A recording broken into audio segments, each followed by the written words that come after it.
Every story appears ordinary until you see the core side of it. And what you're looking for is the story behind the news. We bring it to you from Lagos, the commercial capital of Nigeria. Giving you all sides and political stories round the clock. Every detail from the start line to the final whistle.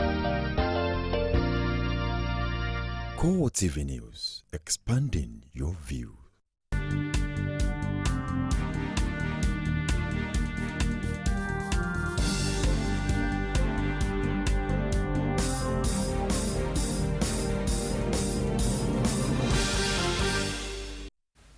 This is Core TV News on the hour with Femi Oguntoye.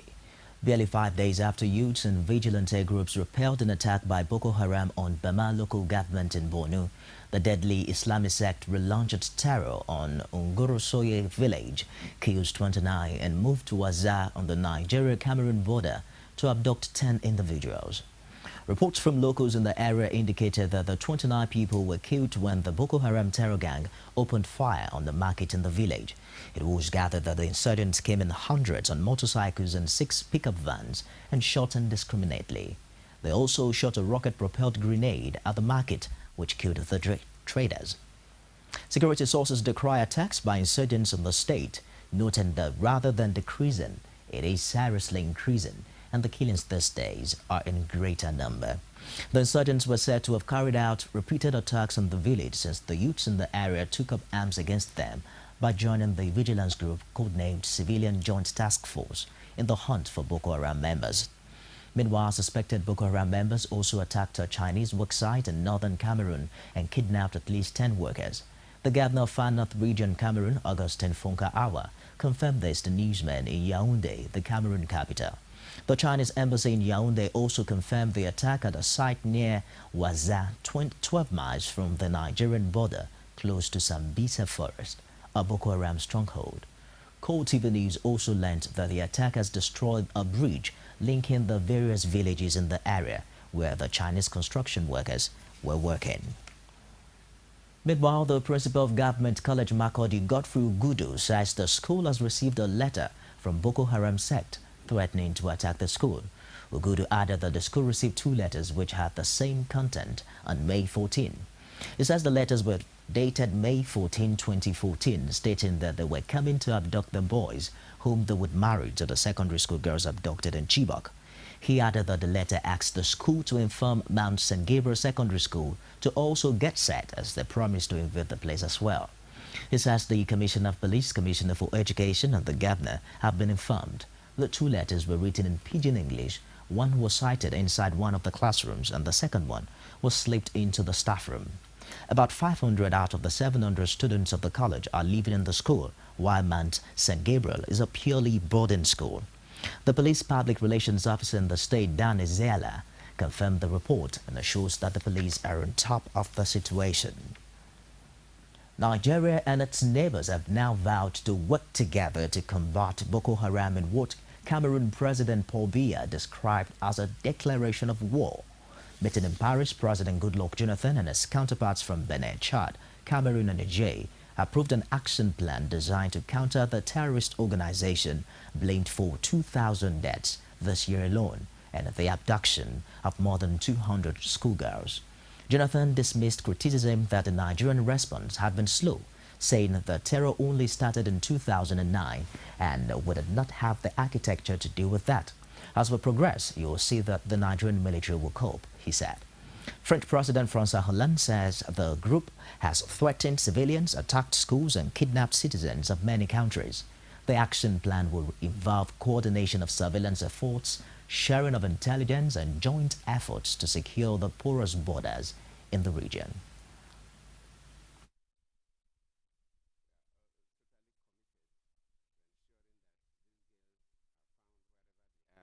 And makes sure that they join their families. We'll do all our best. Presently, Nigeria has 20,000 troops in this part of the country, the northern part of the country, the northeastern part of the country, where we have these terrorists. African leaders meeting in Paris have agreed to wage war on Nigeria's Boko Haram Islamic militants. President Hollande of France, who hosted the summit, says regional powers had pledged to share intelligence and coordinate action against the group. The Paris summit brought together President François Hollande, Nigeria's Goodluck Jonathan, and their counterparts from Benin, Cameroon, Niger, and Chad. Afterwards, Hollande says participants had agreed on a global and regional action plan. This, according to him, involved coordinating intelligence, sharing information, border surveillance, a military presence notably around Lake Chad, and the capacity to intervene in case of danger. Cameroon's President Paul Biya and his Chadian counterpart have declared total war on Boko Haram. Representatives from the UK, the US, and the European Union also took part in the Paris meeting. In the related development, President Jonathan says his physical presence in Chibok, Borno State, where over 200 schoolgirls were abducted last month, would not solve the problem. He says since the abducted girls were not being held in the school, the major challenge before him and his government now is to locate and rescue them. Jonathan spoke at a press conference held to announce the conclusions of a regional summit on security in Nigeria held in Paris. The president had not visited the community since the incident happened over a month ago. Although he was earlier scheduled to visit the school on Friday, the trip was called off later in what many people believed could have been because of security reasons.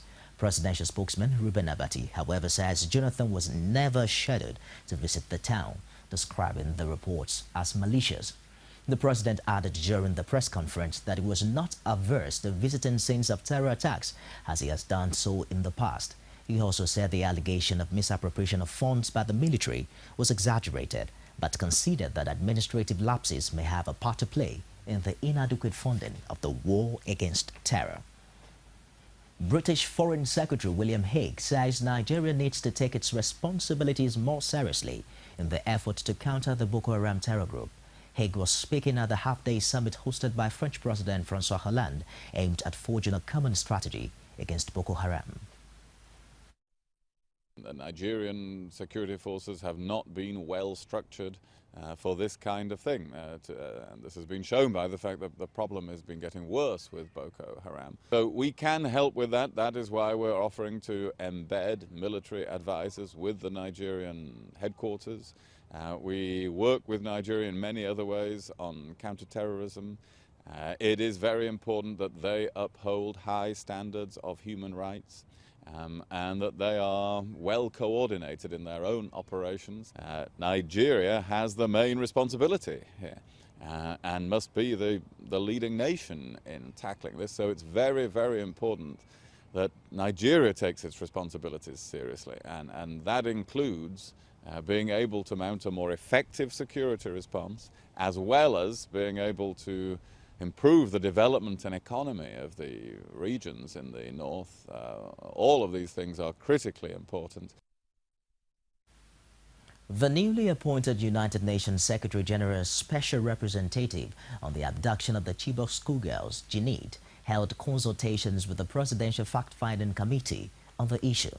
A statement by the committee spokesman, Kingsley Osadolo, quoted Janet, who is also the UN Secretary General's Special Representative for West Africa, as pledging the union's support in the search and rescue of the schoolgirls kidnapped in Chibok last month. Janet, according to Osadolo, told the committee that beyond the outrage and global condemnation of the abduction, the UN Secretary General Ban Ki-moon was interested in a support package to ensure the release of the schoolgirls and deal with the larger issues arising from the circumstances of the abduction. Responding, the committee's chairman, Ibrahim Sabo, informed the UN Special Representative that the committee was neither a judicial nor administrative panel, but a fact-finding committee with clear terms of reference. He added that the committee has held a series of consultations with various contact persons, including security, defense, and intelligence agencies. The call for foreign assistance in the fight against terrorism has been described as a discretion to any move made by the federal government. A professor of arts, Bruce Onabrapea, made this disclosure in an interview with Tomi Ojo. Her report is presented from our studio. The incessant terror attacks in Nigeria became a source of worry when 200 girls from Government Girls Secondary School, Chibok, were abducted by Boko Haram. Worldwide outcry followed the incidents which resulted into Nigeria accepting military offers from foreign countries.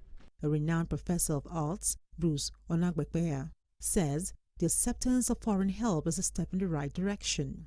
I hold what Wale Soyinka said. The issue is now bigger than the government, and the call for international help is in the right place. The international should come in to help us to solve our problem. According to the arts professor, Nigeria deserves such assistance because the nation had helped other countries in the past. What we want is that the kind of challenge we have in the country, they should help us through, because we ourselves, we've gone to other countries to help them before. We've gone to Congo, we've gone to Liberia, we've gone to Sierra Leone, we've gone to other places to help in fight international wars, fight international issues, and help those places. Now we need this help. He admonished that Nigerians should be optimistic about the success of 2015 general elections. I am always very optimistic. I look at the better side of things. I have a sincere belief that the 2015 election is going to come out right, and this country is going to have a democratically elected president, and we as a giant of Africa, we're going to remain as giant of Africa. There's going to be peace here and prosperity for everybody. The foreign assistance offered by the US, UK, and French government will no doubt boost the search and rescue operations. Senior Special Advisor on Security to the Lagos State Governor Babatunde Panax has commended residents of the island for the vigilance and the discovery of the strange object that was suspected to be a bomb. He gave the commendation while inaugurating the Nigerian Police Family Support Unit at Adeniji on Lagos Island. He says that such alertness was expected from all residents of the state. He urged the people not to relent in their effort in supporting the police and other security agencies with a view to making the state a safe place for all. Panax thanked the Ford Foundation and Justice for All for building the facility, saying that such gesture would help to improve the services of the police. The Divisional Police Officer of the Central Police Station in Adeniji, Monday Agbonika, says the support unit was built to handle domestic violence, sexual offences against minors and other juvenile cases. Agbonika says the trained officers in the station would serve as models to other stations nationwide. He called on officers and men of the force to avail themselves of the services provided by the facility. More stories coming up shortly after this break. Don't go away. Nigerians continue to travel the city of Lagos waits at the dog as all routes. Be the first to know from the north, south, east, west and around Africa. We break the news. One Nigeria. Now you can catch all the actions live as the news breaks. We are Core TV News. Welcome to Core TV. 24-hour news station. I don't think the election was actually... What are the people saying? 5 local government out of the 13 local government is more than many states in the north. The economy is booming. Where is the economy booming? Bomb blast in Abuja. Don't you have security? Why are we fighting? Presidency should not just sit in Abuja or in Asokoro or wherever he lives. Senators are sponsoring the local Haram. They know them. Men cannot be there and be there at the same time. The life of the citizens, community need to be protected. It can't work out. Bring the message of peace. Let there be proper devolution of power from the center. The center is too powerful. The people, only on Core TV News.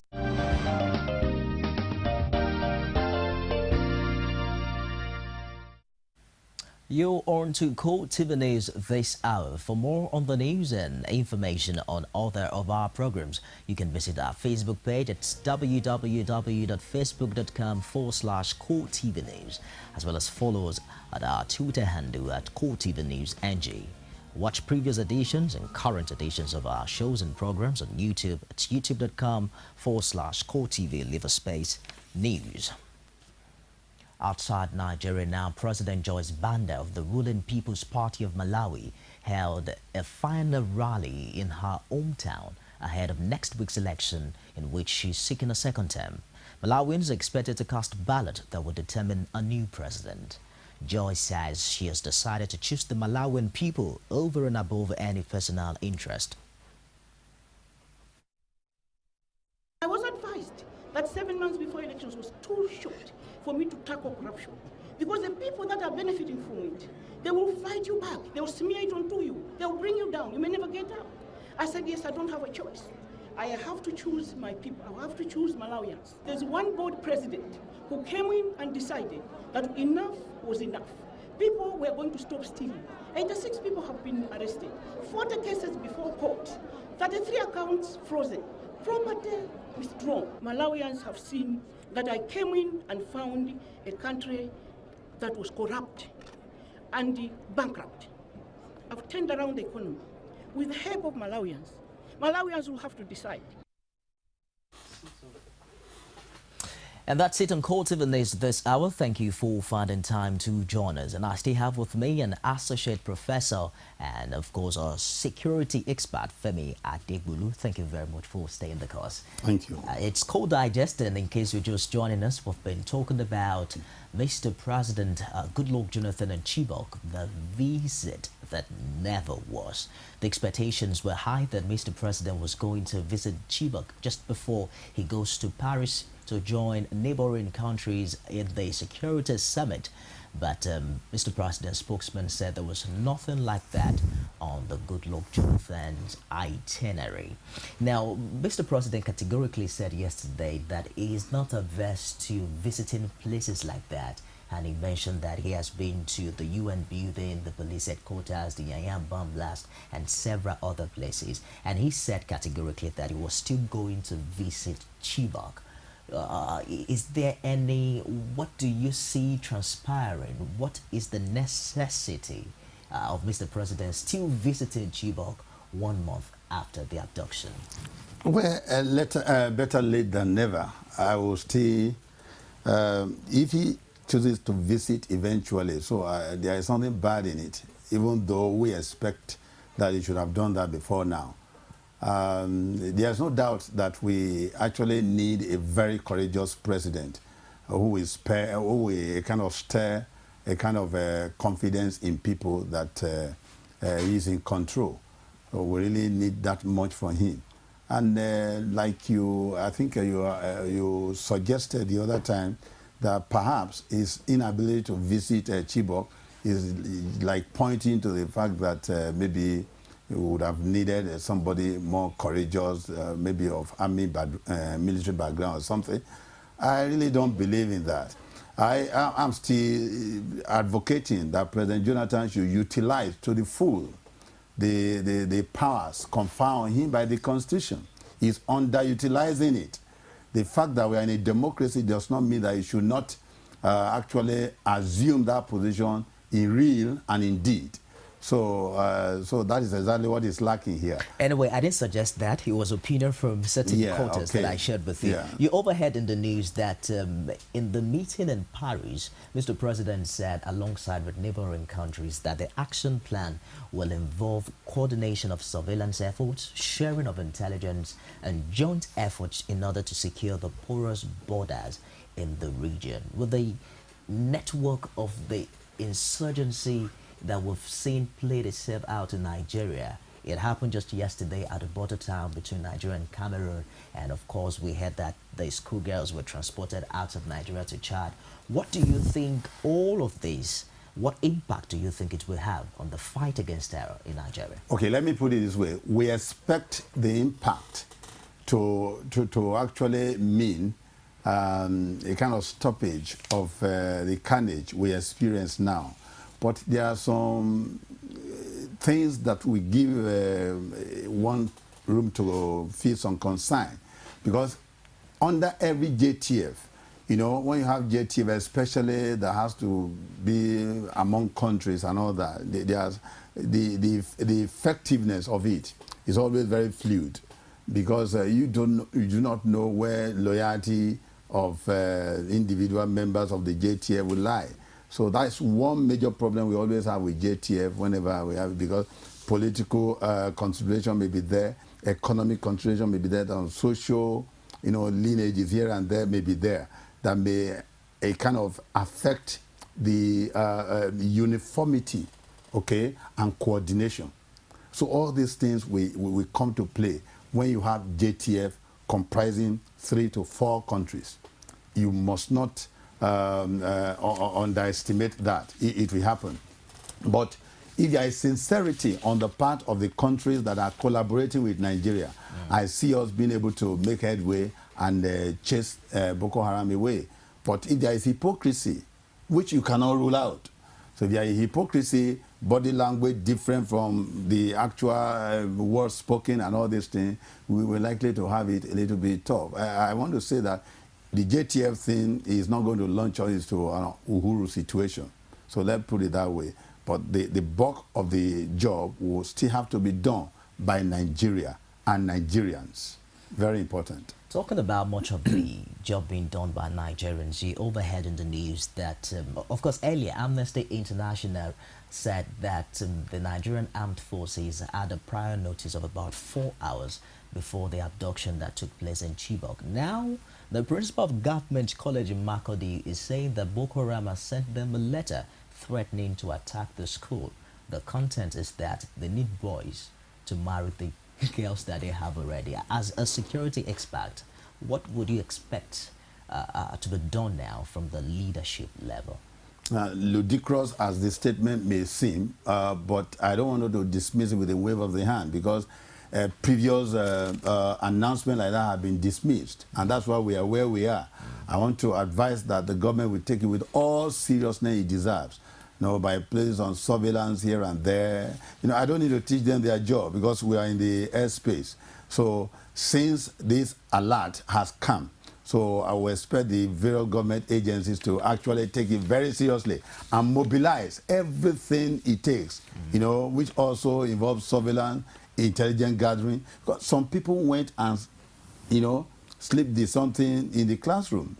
Who are the people? I still say, all these areas are supposed to be under some kind of surveillance for people to still be able to do this. It means that the people still live. Or maybe let's say that some of their sympathizers still live among the people.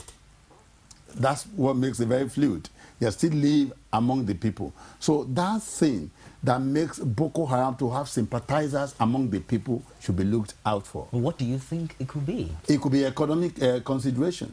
It could be social lineage here and there. You see, unlike when the government was playing the ostrich, the members of the Boko Haram or membership are drawn from among the people. So I don't want to believe that the government does not know these people, okay? Though, you see, Boko Haram is still communicating with certain people right now who are now acting as a mouthpiece for Boko Haram, saying that this is what to do for them. One was saying the other day, say, look, they should accede to the demand of Boko Haram by exchanging prisoners and all that. And so there are people who have the ears of Boko Haram and all these things. So these are possibilities that government should have explored before now to know what exactly can be done to make sure that the communication between Boko Haram and such individuals is cut off, so we can be having headway. So if everybody sees this thing as war that we are fighting, or as war that have been declared on Nigeria, and we are all on the same page on this thing, we will win the war. But as long as we have some people who are still empathetic, who are still sympathetic and sponsoring one way or the other, either by giving moral support or by aiding and abetting or showing the way out and all these things, we will be having problems. That's why I say we Nigerians should look inward more than our reliance on foreign troops. Foreign troops are coming here to provide logistic support. They are coming to provide maybe by way of gathering intelligence and all that. They may not put their boot on the ground for Nigeria, okay? Because of the taxpayers, American taxpayers and all these things that are involved. They may not be enthusiastic to do that, but they will provide all the things. So that's why I say the bulk of the whole thing is still going to be on Nigerians. And that's why the misappropriation of money or misdirection of money is a thing of concern. And that is a carryover of the Malay that have been plaguing Nigeria, corruption. And that is why the money that is meant for prosecution of all these things don't get to those who actually need the money. Okay? And as a result, such people, we have no option but to hide their heads. More so, as they think of the fact that even if they die fighting, their family will be neglected, as usual with Nigerians. So you will not see people who have morale, okay, high morale to want to fight. The motivation may not be there for them to want to fight. That's why when that man, the governor of Borno, said the people who came to attack are more motivated than people castigated him. I knew what he was saying exactly. I wasn't one of those castigated. It's still part of denial we live in. When a man like that came to talk and said, this is what I experienced, this is what I saw, people are now castigating him and all that, they're still living in denial. And that's what is killing Nigeria. A wise government would take the word very seriously. These people are more motivated than our men, and they have more arms than our men. Investigation will go into that to make sure, to look at why the people are more motivated, why are our people not motivated to fight. People recruited to the army, they are trained to kill. What happened to their killing ability? What happened to all these strategies and skills that emanated from the number of trainings they have undergone? Why are they not putting all this into use fighting our common enemies? So we should investigate all these things. After the investigation, then correct whatever needs to be corrected. But unfortunately, we don't see this thing happening. And that is what, you see, why we say we don't see this thing happening, we are not saying that the government is not working. But we don't see the result. So when you don't see the result, the logical thing to say is that government is not doing anything. We want results. Nigerians are looking for results. We want our Chibok girls to be brought back safe and healthy. So these are the positive results we are expecting. Not to come and tell us we are doing it, we are doing it. If you are doing whatever you are doing, we don't see positive results, it's tantamount to doing nothing. It sounds like what has happened to the killer instinct of the Nigerian army. You made reference to the statement by the Borno state government. Not much is being talked about the political division between governors in the Northeast and the presidency. How do you think these impact? What role is this political unity going to play in the fight against terrorism in Nigeria? Of course, for us to win this war, we need to speak with one voice. We need that political cooperation. You call it unity. I call it cooperation because the way we play our politics in Nigeria, we really don't play with a view to having unity. Okay? The earlier we know that, the better. But we need cooperation. So when we cooperate, we are fighting a common cause. We know that this country belongs to us. We may belong to different political parties, okay? We may not be united politically, but we need cooperation to be able to win this battle. Except if somebody somewhere is telling me that the dismemberment of this country is going to feather their own nest. So we can now say, okay, maybe they have hands in what is happening. We cannot really point at individual now because it's very fluid. Even how Boko Haram started, we know that certain individuals were actually aiding and abetting them. But I want to believe that even Boko Haram has assumed a kind of life now that is larger than what the people envisioned before now. It has become a grown-up lion that is now killing human beings, even though it was, you know, actually brought to the house initially to be reared like ordinary goat and all that was eating other animal. But now it has grown way and it's now eating the children of the owner. Okay, that's exactly what Boko Haram is now. We cannot say any particular person is in control of Boko Haram. I know Shekau is their leader. I'm saying that those who actually aided and abetted initially, I do not see anybody now who can speak authoritatively and say, I can talk to Boko Haram and Boko Haram will listen to my voice. I don't see anymore. The role of past northern leaders, there are about 5 of them who are still active, not necessarily in the politics of Nigeria, but who are still evidently alive. Many have asked questions that why is the leadership of this nation not engaging leaders in the north? You hear the Northern Elders Forum, the Arab Consultative Forum, each time coming to presidency. The last of such was the 9 points recommendation given by the Northern Elders Forum, which of course one of it was that Mr. President should visit Chibok. How do you think bringing these past leaders into all of these can solve our problems? It will to a very great extent because there is just no how this Boko Haram will be operating without interception, without anybody among those leaders knowing who they are, or maybe they are hideout.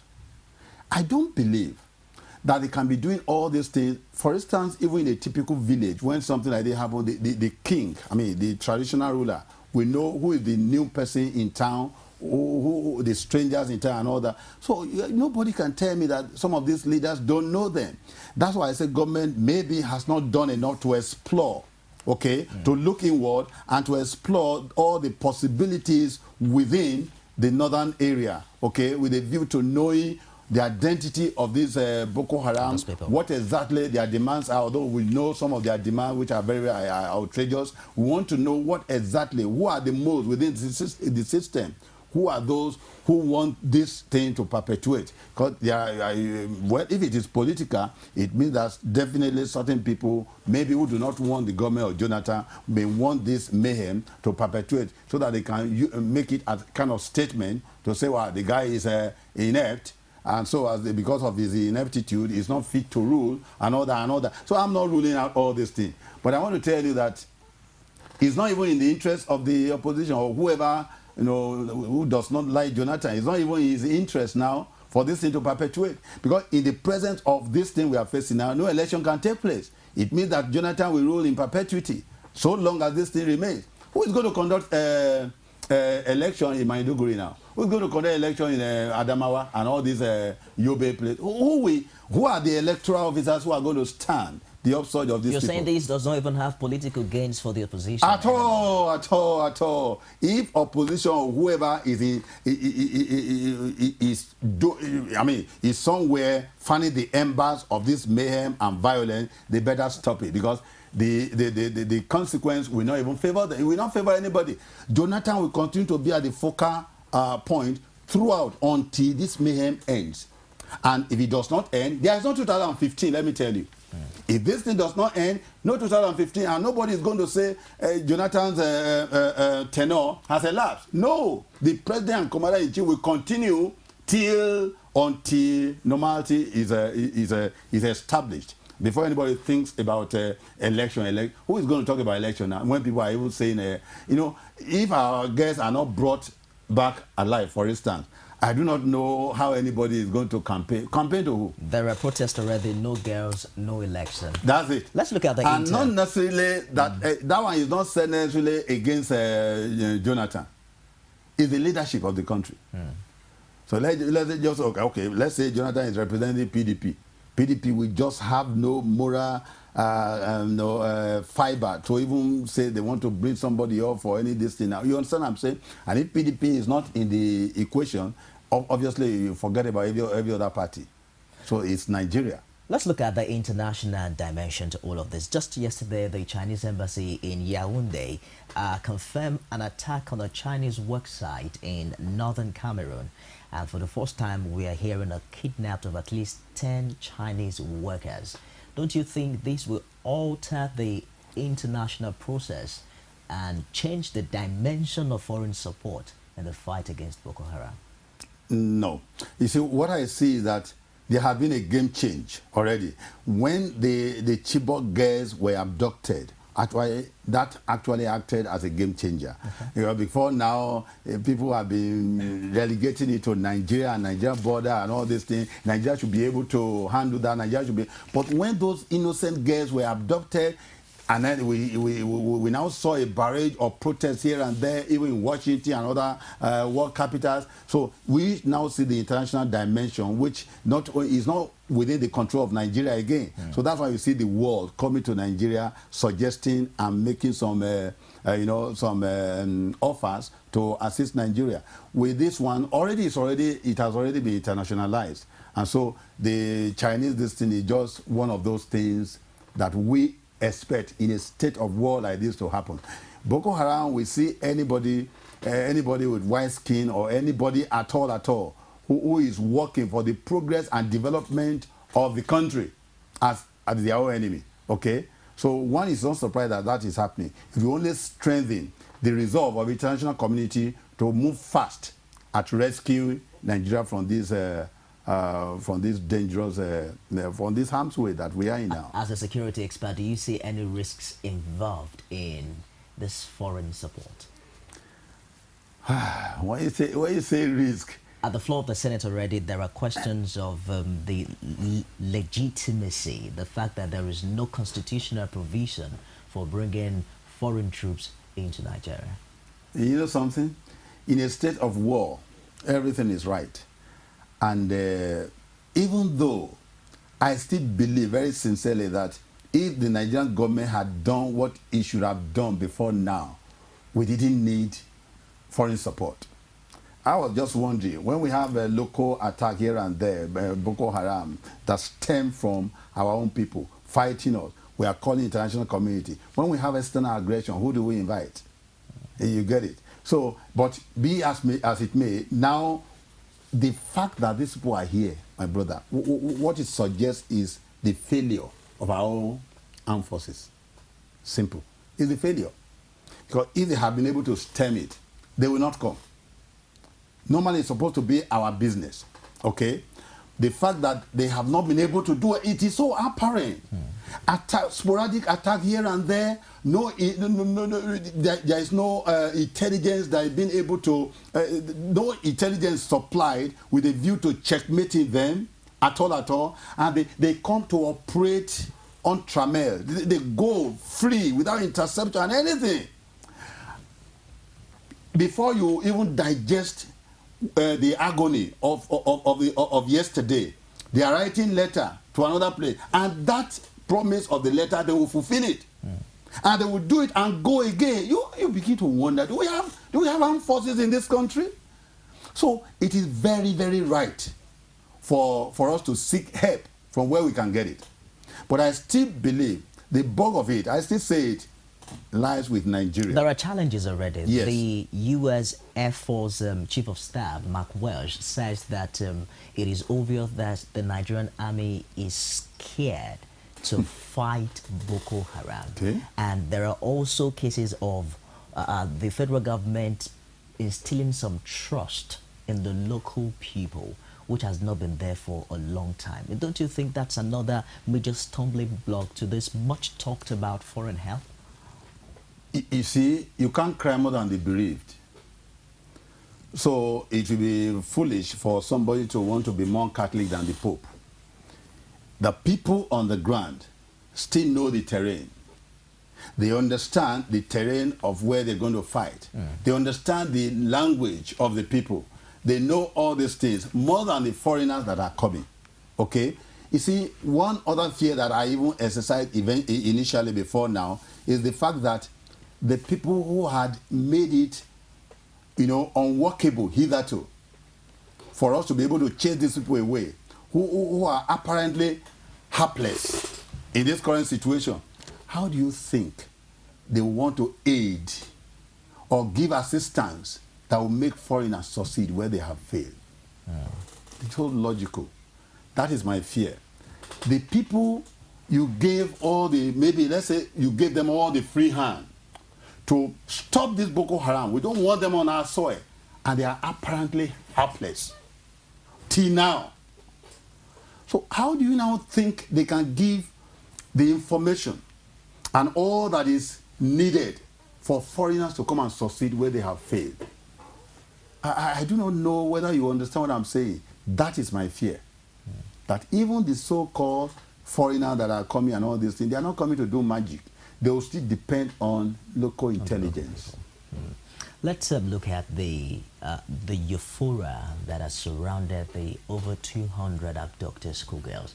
Prior to this time, we've had girls kidnapped, we've had boys killed, we have thousands of people die. After the Chibok abduction, we had about 300 people killed in Borno State, and there was still another abduction of about 11 girls.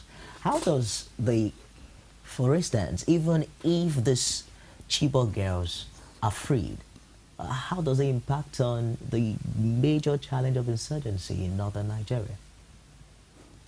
All these things that you have just reeled out point to a few things I want to point out here.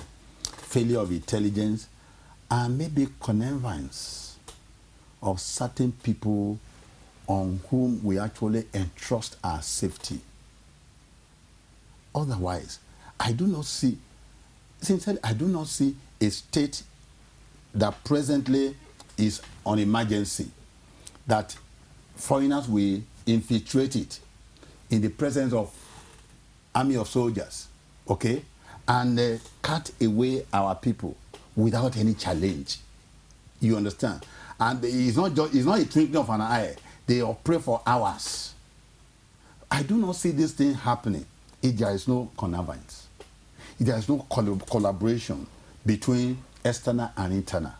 It will not happen. It is that aspect I want us to actually look into. That's the looking inward I keep saying. Not only here, I've been saying it. There are individuals who need to be questioned. Some of them are in government. When I say government, not necessarily cabinet, they could be in the judiciary, they could be in the legislature. Some of them have to be questioned. Have they been questioned? Are they under surveillance? Have they been bugged?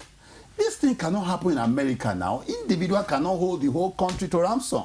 America will go into whoever, no matter who else is God, America will go into them with a view to finding out the truth about his lifestyle, his communication, and everything, especially if he's suspected. Anyhow, if he's suspected, America will go for you because they cannot sacrifice the lives of so many people because of somebody's parochial Who's directly interest. responsible for that? Does that fall on the table of Mr. President or security agencies that are already instituted in Nigeria? If there are security agencies that are instituted and they are not doing their work, what does the chief, what does the commander-in-chief do? He is that's why he's the commander-in-chief. If there's a failure of the system, don't you think that alone is enough to overwhelm the president? When you are the president of a country, nothing should come to you unaware, and nothing should come to you by surprise. These are things you should have imagined. In the security parlance, we are told that we should think like criminals. Yeah. When you think like criminal, you'll be able, you know how criminals think. You'll be able to secure your asset better when you think like a criminal. Even when you are, when you think that you have fortified yourself enough and all this, you are looking for vulnerability still. That, am I secure enough? Even with all this, where can anybody meander to, you understand what I'm saying? To be a president of a country like Nigeria, you are not the only one doing the thinking. And that's why you should surround yourself with people who are rapidly loyal and at the same time very intelligent. These are people who will be thinking for you. It's true that the problem of corruption, problem of economy and all these things may have overwhelmed the president, but that's why you have so many advisors here and there, some of whom do not even have functions. They're just drawing on our taxpayers' money. You understand? Mm-hmm. So he doesn't have any excuse, no matter what. No president who has assumed that role has any excuse to fail. It's all right.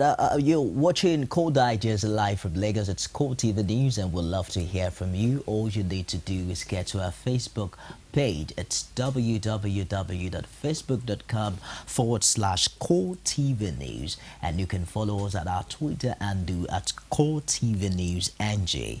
And you get to watch previous editions of this program, and this current one will soon be on YouTube at www.youtube.com/Core TV Space News. All right, Femi Adegbulu, let's talk about local vigilance. There's been a lot of talk about the involvement of the Nigerian people in the fight against terror. We heard in Lagos recently of a bomb scare, people being aware of strange objects in the environment. But it took another dimension in Borno, where people of that particular place joined the civilian JTF in an attack against members of the Boko Haram. Media reports said about 200 of Boko Haram members were killed. And that, of course, motivated the reprisal attack that happened yesterday. To what extent should the people go in the fight against terror? You see, what is the power of the local vigilante to face the daredevil members of Boko Haram? We see what they come with, APC, with the grenade launcher, with all these things. So what do the local vigilante have to be able to tackle such people? You see, this is what I'm saying again. Failure of intelligence and the fact that we are not proactive. when the local vigilante wage war against Boko Haram and kill about 200, what do you expect our military to do? Shouldn't they expect a reprisal attack? Shouldn't they expect? Shouldn't the lives of those, shouldn't those who put their lives in jeopardy, shouldn't they be protected? That's what I'm saying. When local vigilante did that, it was heroic. Okay, we expect that those who actually have the legitimacy and all these things to actually mount surveillance. Surveillance on end in all the areas that are prone to attack, to make sure that you should know that these people will come. See, that's what I'm still saying. The thinking, I really don't understand. That's why I keep saying that there is more of politics than strategy and tactics in this whole thing.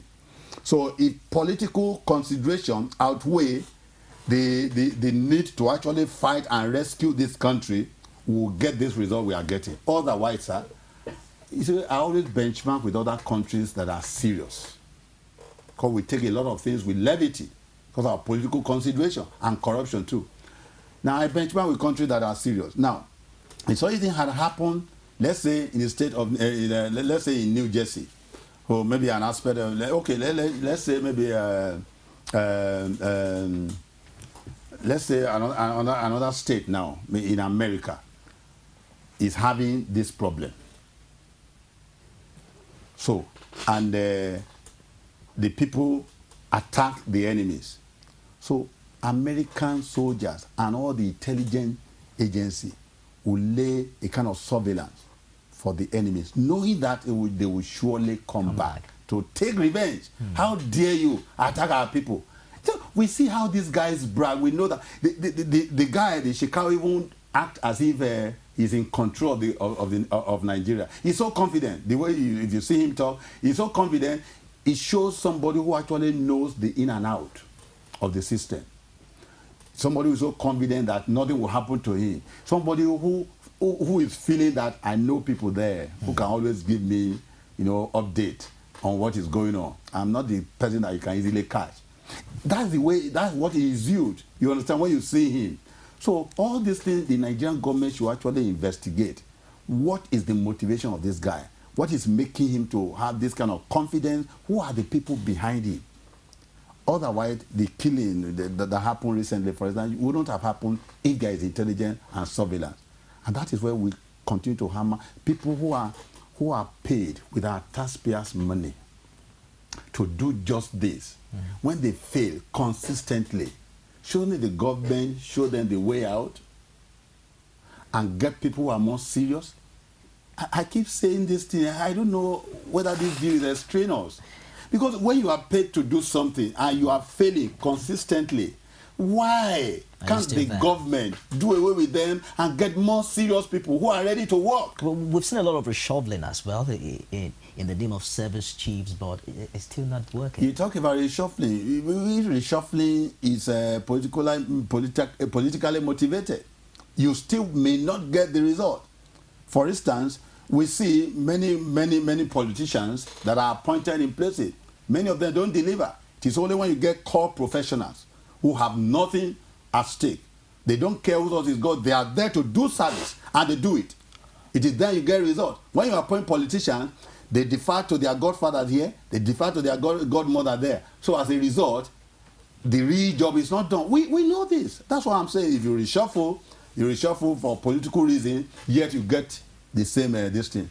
It's all right. Before I let you go, there are still clouds of controversy surrounding the abduction of the Chibok girls. Now, there are many questions. Why the daughters of the principal and female teachers in the school were not kidnapped? Why Boko Haram claimed responsibility after 3 weeks? And you also recall that the presidency did not admit that there was abduction till after 3 weeks. Why there was no shooting, which has not been the practice in the past? And you recall that some girls also tried and managed to escape. There's a fact-finding committee, but why do you think this particular situation is different from the rest? Thank you very much. I'm also aware of the controversy there. including the conflicting news we keep getting from the military. We rescue all of them except 8. Where actually you have not actually rescued anybody. All these things have been happening. And that is why I talk about politics, the political dimension to these things. So we may never, ordinary people may not really understand what is going on until they share their political consideration to all these things, because it's already affecting governance, it's affecting everybody, it's affecting our public relations, our diplomacy and everything. Now the attention of the world is now drawn to Nigeria for a very, very horrible reason. It's all over the world. All over the world. And it affects us when we travel. The way they look at us, the way they screen us. But there is nothing you can do. Sometimes you almost out of vexation want to come back. Say, well, what the hell? Why you do? Because they screen you differently from other nationals. Sometimes you just say, well, it's not your fault. So all these things are happening. So Nigeria, I mean, our leaders should actually consider the people they are ruling, not their own parochial consideration alone. There are so many questions that are begging answers, seriously. Like all the things you say now, for instance, if certain individuals are quizzed, they will talk. But is there political will to carry out that? That is what I'm talking about, political will. When you have a president that will want to go the whole hog, he doesn't care about his political future, whether he's re-elected or not, you understand?